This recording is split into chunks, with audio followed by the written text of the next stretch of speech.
정기 건강검진을 꾸준히 받는 분들이 많기 때문에 그 검사에서 별다른 이상이 없다고 확인이 된다면 대부분은 피부 노화와 순환 문제로 인한 노인성 소양증의 가능성이 큽니다.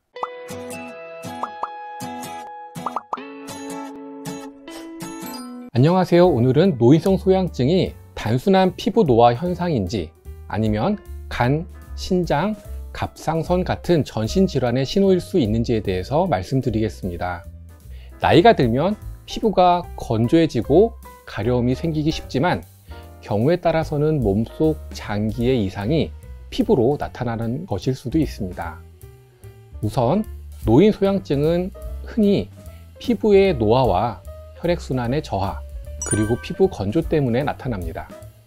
하지만 일부 환자분들은 가려움이 단순 피부 문제가 아니라 간, 신장, 갑상선과 같은 주요 장기의 이상 신호로 나타나는 경우도 있습니다. 첫 번째로는 간질환과 관련된 경우입니다. 간이 제 기능을 하지 못하면 혈액 속에 노폐물이 쌓이고 이것이 피부를 자극해서 전신 가려움증으로 이어질 수 있습니다. 특히 황달, 즉 피부와 눈 흰자가 노랗게 변하거나 소변색이 진하게 변하는 증상, 그리고 건강검진에서 간 수치 이상이 동반된다면 단순 소양증이 아니라 간 질환으로 인한 가려움증을 의심해 볼 수 있습니다.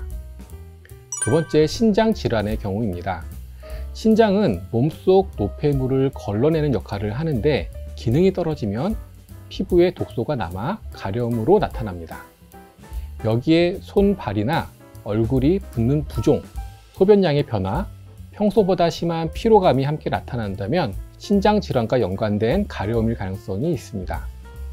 세 번째로는 갑상선 질환과의 관련성입니다. 갑상선은 몸 대사를 조절하는 기관인데 기능이 저하되거나 항진되면 피부에도 변화가 생깁니다. 대표적으로 갑상선 이상이 있을 때는 체중이 갑자기 늘거나 또는 줄고 맥박이 빨라지거나 느려지며 땀이나 열감이 과도하게 나타나는 증상이 함께 보일 수 있습니다. 이런 변화가 가려움과 함께 나타난다면 단순한 노화성 소양증이 아니라 갑상선 질환을 의심해 봐야 합니다. 그렇다고 모든 가려움이 곧 전신 질환을 의미하는 건 아닙니다. 최근에는 정기 건강검진을 꾸준히 받는 분들이 많기 때문에 그 검사에서 별다른 이상이 없다고 확인이 된다면 대부분은 피부 노화와 순환 문제로 인한 노인성 소양증의 가능성이 큽니다. 하지만 만약 가려움 외에도 다른 전신적인 증상이 동반된다면 꼭 검사를 받아보시는 것이 안전합니다. 정리하자면 노인 소양증은 단순히 피부 문제일 수도 있지만 경우에 따라서는 간, 신장, 갑상선 질환의 신호일 수도 있습니다.